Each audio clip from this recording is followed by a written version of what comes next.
C'est enfin l'été, les vacances que tout le monde attend dans l'année pour pouvoir profiter du soleil, pour pouvoir partir en vacances. Enfin, je ne sais pas vous, mais moi je ne vais pas quitter le Benelux parce que faut pas déconner. Mais surtout en été, on a souvent beaucoup plus le temps de lire et ça c'est quand même génial. Je vous ai donc fait une sélection de 6 livres à lire cet été. Bon, en fait, c'est les 6 derniers livres que j'ai lus, mais il s'avère qu'ils sont très bien. Au début, j'avais l'intention de vous faire vraiment une vidéo, un spécial été, choisir très consciencieusement les livres, mais finalement, je me suis rendu compte qu'en fait, je ne lisais pas de livres différents l'été comparé au reste de l'année. Donc, pourquoi il est vrai que beaucoup de personnes préfèrent pour l'été des livres un peu plus légers, un peu plus feel good, parce qu'en général, quand on a le soleil qui tape sur la tête, on n'a pas très envie, c'est vrai, de trop réfléchir. Mais il s'avère que je n'aime pas les livres feel good et en général les histoires un peu trop gentilles, je n'aime pas non plus. Donc je n'allais pas vous en conseiller puisque je n'aime pas. Et le but de mes vidéos, c'est quand même de vous parler des livres que j'ai aimés. Et puis en fait, conseiller des livres que je n'ai pas forcément aimés, je le fais déjà bien assez au boulot. Rassurez-vous, au boulot, je conseille aussi des livres que j'ai aimés. Principalement, mais parfois, on n'a pas le choix. Bon, il serait peut-être temps de commencer. Je vais vous parler de 6 livres, mais si, j'ai rajouté un petit dernier, un petit 7e. Là, c'est le livre que j'ai abandonné, celui que je ne vous conseille pas forcément, enfin si vous avez le même goût que moi. C'est quand même vraiment n'importe quoi cette frange. Un jour, il faudrait peut-être que j'aille chez le coiffeur. Peut-être un jour. Qui sait. Petite chose à ajouter aussi, je ne sais pas si vous avez remarqué, mais j'ai changé la bannière de ma chaîne YouTube. Juste là. Dites-moi ce que vous en pensez. J'ai quand même un peu galéré pour faire ça. Premier livre, c'est Femmes sans merci de Camilla Läckberg aux éditions Actes Sud. Quand j'ai su qu'un nouveau livre de Camilla Läckberg était sorti, j'étais vraiment emballée parce qu'en fait, clairement, cette autrice, j'adore. Alors clairement, c'est pas forcément quelque chose de révolutionnaire au niveau de l'écriture, mais qu'est-ce que ça fonctionne bien. Qu'est-ce que j'adore lire les livres de Camilla Läckberg. Même si c'est vrai qu'en fait, dans la série précédente, il y avait une Erika qui était l'héroïne, le personnage principal, et en fait, elle m'énervait. Mais elle m'énervait à un point incommensurable. Mais ça ne m'a pas empêché d'adorer les livres. Donc c'est pour vous dire à quel point ça fonctionne bien. Camilla Läckberg, fort heureusement pour moi, a commencé une nouvelle série avec un nouveau personnage qui était présent dans La Cage Dorée. Je vous en ai parlé dans une vidéo précédente. Ici, en fait, c'est pas du tout la suite, mais ce n'est absolument pas la suite de La Cage Dorée. Ce n'est pas le tome 2, on ne retrouve pas ce même personnage. C'est ce qui est d'ailleurs écrit sur Livre Addict et ils sont totalement faux et je n'arrive pas à l'enlever et ça m'énerve de voir cette erreur sur Livre Addict et d'être incapable de l'enlever parce que ce n'est pas le tome 2 de la série avec Faye. Voilà. Comme vous l'aurez compris, cette petite erreur me perturbe quelque peu. Ici non, c'est une nouvelle, c'est très court, mais qu'est-ce que ça fait du bien de lire ce livre. J'ai adoré. Les livres de Camilla Läckberg sont féministes et ont des personnages féminins très forts. Ici, on a trois femmes qui sont toutes les trois mariées avec un homme très désagréable. Un homme, on n'a pas envie de rester avec cet homme. Le problème, c'est qu'il y a plein d'inconvénients si un divorce a lieu ou parfois le divorce ne peut même pas avoir lieu. Elles vont donc échafauder un plan pour pouvoir s'entraider, pour pouvoir être libérées.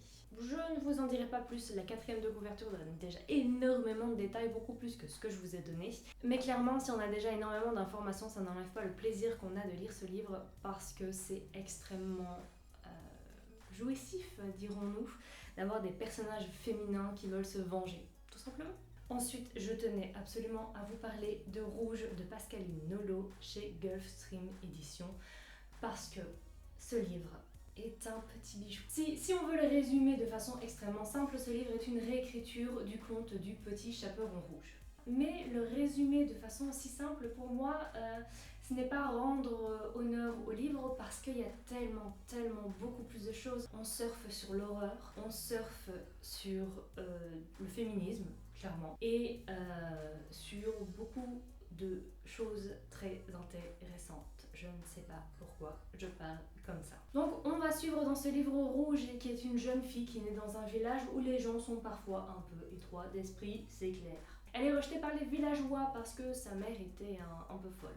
Déjà, ça n'aide pas. Et ensuite, elle a une énorme tache rouge sur la moitié du visage et une sorte de verrue sur le sourcil là où son visage est rouge. Donc, clairement, ça n'aide pas à se faire des amis. Et en plus, le village est maudit puisque chaque petite fille, 7 jours après leur première règle, vont devoir aller dans la forêt, accompagnées de loups, voir la grand-mère, qui est la sorcière.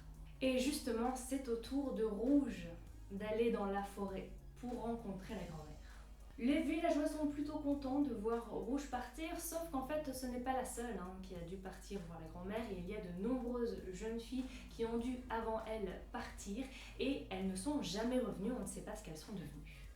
Ce que j'ai particulièrement aimé dans ce livre, c'est l'écriture, une écriture magnifique qui fait qu'on rentre très bien dans ce conte. Et ce que j'ai beaucoup apprécié, c'est qu'il y a pas mal de déroulements auxquels je ne m'attendais absolument pas. Il y en a que j'avais deviné. Mais il y en a d'autres auxquels je ne m'attendais absolument pas, donc j'ai été surprise et ça c'est plutôt très très bien. Ensuite on enchaîne avec un livre qui est toujours dans le noir mais un peu plus policier, qui va beaucoup moins tourner autour de l'horreur clairement. C'est le livre Le jour où Kennedy n'est pas mort de R.J. Ellory aux éditions Sonatine. Alors, ce livre va mêler en quelque sorte deux histoires puisqu'on a le jour où Kennedy n'a pas été assassiné, donc on va suivre un peu les mois qui suivent pour voir ce qui se déclenche. Mais on va suivre aussi un journaliste qui va découvrir que la fiancée qu'il avait quand il était plus jeune est décédée. Ça fait 10 ans qu'il ne l'a pas revue, mais ce décès le touchait énormément puisque leur séparation était un peu douloureuse, un peu spéciale. Il faut lire le livre pour comprendre leur relation. Cet ex-fiancé qui s'appelle Jean se serait suicidé. Le problème, c'est que Mitch, lui, le journaliste, n'y croit pas trop, ni la mère de la jeune fille, et en plus, il s'avère qu'elle enquêtait sur le clan Kennedy. Au début, quand j'ai lu ce livre, j'ai eu un peu peur du côté un peu politique. Je me suis dit que j'allais être perdue, puisque même si je connais les grandes lignes de l'histoire de Kennedy, je ne connais pas les détails. Et j'avais peur justement d'être un peu perdue par trop de détails, et ça n'a pas du tout été le cas. Puisque c'est très bien expliqué, il n'y a pas justement trop de détails, et c'est extrêmement intéressant cette partie politique avec le clan Kennedy. C'est une partie qui n'est pas extrêmement présente dans le roman, donc d'autant plus on ne peut pas se perdre dans ces détails. Et évidemment la plus grande partie, c'est l'enquête que Mitch va mener pour essayer de comprendre ce qui est arrivé à Jean. D'ailleurs, ce livre m'a donné envie de lire un autre livre sur les Kennedy, mais plus particulièrement sur Jackie Kennedy. C'est un livre qui est sorti récemment en librairie, c'est Jackie Ellie, qui est ici, c'est parce que je l'ai en livre audio, de Stéphanie Deshort, je ne sais pas. Par contre, je ne connais pas l'édition, puisque sur Audible, il n'est pas écrit l'édition. Ce livre va se concentrer sur la relation de Jackie Kennedy et de sa sœur Lee Kennedy. Je ne vais pas faire durer le suspense, je l'ai abandonné. Puisque en fait, quand je lisais ce livre, ou plutôt quand on me lisait ce livre, puisque je l'ai pris en livre audio, j'avais l'impression de regarder un épisode de Gossip Girl. Lee est très connue à Londres, elle aime faire la fête. Mais surtout, elle se retrouve souvent au bras d'hommes qui ne sont pas son mari. XOXO, Gossip Girl. C'est un peu le ton du livre. Alors je sais que ça pourrait plaire à certaines personnes. Moi, sur le moment, j'avais pas envie de ça. Je me suis dit, bon, j'arrête. Parce que vraiment, c'est une succession d'événements intimes dans la vie de Jackie ou dans la vie de Lee.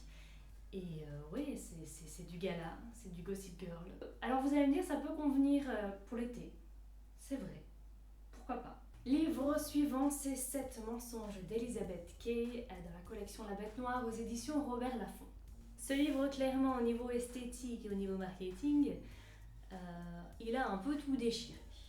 Disons-le, regardez-moi cette beauté. Par contre, je sais qu'énormément de gens ont été déçus par ce livre. Moi, ça n'a pas été mon cas. J'ai beaucoup apprécié, j'étais à fond dedans. Après, clairement, il se passe pas grand-chose. Ce livre, c'est une histoire d'amitié avant tout, celle de Jen et Marnie, et il s'avère que Jen a dit 7 mensonges à sa meilleure amie, et que on tombe parfois dans le glauque, on tombe un peu dans la relation extrêmement toxique. Quand je vous dis qu'il ne se passe pas grand chose, c'est qu'il n'y a pas énormément d'action, mais moi ce qui m'a fascinée et ce que j'adore, c'est quand on voit un personnage sombrer petit à petit dans la folie parce qu'il s'attache à une chose ou à une personne d'une façon tellement forte qu'il en oublie en fait la réalité, qu'il en oublie le bien et le mal parce qu'il se concentre sur cet objet ou sur cette personne. Et ça me fascine dans les livres et c'est un peu ce qui arrive avec 7 mensonges. Comme ça vous êtes prévenus pour ce livre, je sais que notamment Séverine Dielbien, ce livre, a totalement détesté. Et elle a trouvé que c'était pas réaliste, elle a trouvé, elle a pas aimé quoi, tout simplement. Je suis d'accord sur le fait que parfois certaines situations peuvent être un peu irréalistes, mais je vous assure que je suis vraiment fascinée par ça, par un personnage qui peut tomber dans la folie. Ça peut faire un peu peur aussi, ce que je viens de dire. Donc ça dépend de ce que vous aimez tout simplement en fait. Maintenant, on s'attaque plutôt à tout ce qui est BD ou roman graphique. Enfin, il n'y en a que deux, donc ne nous emballons pas. Je voulais absolument vous parler de Podum de Hubert et Zanzim aux éditions Glénat parce que cette BD est absolument magnifique. Je ne l'ai pas avec moi parce que je l'ai lu au boulot. Quoi ? Mon patron en fait a absolument adoré et il m'a dit que je devais absolument le lire. Moi je lui ai dit ouais mais je vais pas l'acheter parce que j'ai plus d'argent pour l'instant et je peux pas le lire au boulot parce que je travaille et il s'avère que j'ai des pauses pour manger donc je peux le lire à ce moment-là et que parfois il arrive quand vraiment absolument tout est fait. Je tiens à le dire, que tout est absolument rangé et qu'il n'y a vraiment plus rien à faire et que les clients se font rares. À ce moment-là, c'est possible, je peux lire. C'est rare, mais ça arrive. Cette BD se passe dans l'Italie de la Renaissance. On va suivre Bianca, qui est une jeune fille de bonne famille qui va bientôt devoir se marier. Il s'avère que les femmes de sa famille ont un secret. Elles ont une peau d'homme qu'elles se transmettent de femme en femme et qu'elles utilisent avant de se marier pour voir ce que ça fait d'être dans une peau d'homme. Clairement, j'ai été totalement conquise parce que c'est totalement intelligemment fait. J'ai pas envie de vous en dire plus. Le dessin m'a totalement conquise, je vous mets quelques extraits ici. Là, c'est le moment où je me dis, je sais pourquoi je vous parle très peu de BD ou de romans graphiques, c'est que j'ai toujours très peu de choses à dire. Parce que pour moi, c'est tellement dans la sensation, notamment avec le dessin, que voilà, regardez. Maintenant, on passe au roman graphique, le seul, l'unique que j'ai lu ces derniers temps, avec mes ruptures avec Loradine de Mariko Tamaki et de Rosemary Valero O'Connell aux éditions First Second. Je regarde par là parce que j'ai mis sur l'ordi la couverture, parce que j'arrive pas à retenir. Ce livre, il s'avère que je l'ai aussi lu au travail, et c'est pour ça que je ne l'ai pas. Ne vous méprenez pas, je travaille quand même beaucoup. Et je profite de mes pauses déjeuner pour lire. Ce roman graphique, on peut le classer dans les romans graphiques LGTB féministes, absolument génial, dans le livre que j'aurais aimé lire quand j'étais ado. Pour l'histoire, on va suivre une jeune fille, Frederica, qui est en couple avec Loradine. Enfin, est en couple, c'est un bien grand mot. C'est-à-dire que Loradine fait un peu ce qu'elle veut avec Frederica. Et donc, comme le titre l'indique, Loradine n'arrête pas de se séparer de Frederica, de revenir, et puis Frederica l'apprend parce qu'elle est faible, parce qu'elle l'aime, et puis Loradine se casse à nouveau, et puis à l'infini. Voilà, comme ça. L'avantage quand même de Frederica, c'est qu'elle est très bien entourée. Elle a de très bons amis qui la soutiennent dans ces moments difficiles. Quand je lisais ce roman graphique, je me suis clairement dit que c'était tellement génial de pouvoir lire ce genre de livre. Parce que quand j'étais ado, ça n'existait pas. Déjà, tout ce qui était young adulte n'existait pas, très peu. Et la seule représentation de couple que j'avais, c'était dans les séries américaines extrêmement hétérosexuelles. En fait, c'est génial d'aborder une relation LGTB aussi facilement qu'une relation hétérosexuelle. Et c'est ça que j'ai aimé. Ce truc qui se dit, je vois pas où est le problème. Même les parents ne se posent pas de questions. Parce que ça parle avant tout d'une relation amoureuse. Enfin, une relation amoureuse extrêmement toxique, certes, mais une relation amoureuse. Et c'est ça, le centre même du livre. Et c'est bien fait. Beaucoup. En fait, ce que j'aime beaucoup, c'est la simplicité avec laquelle, justement, elle aborde l'homosexualité.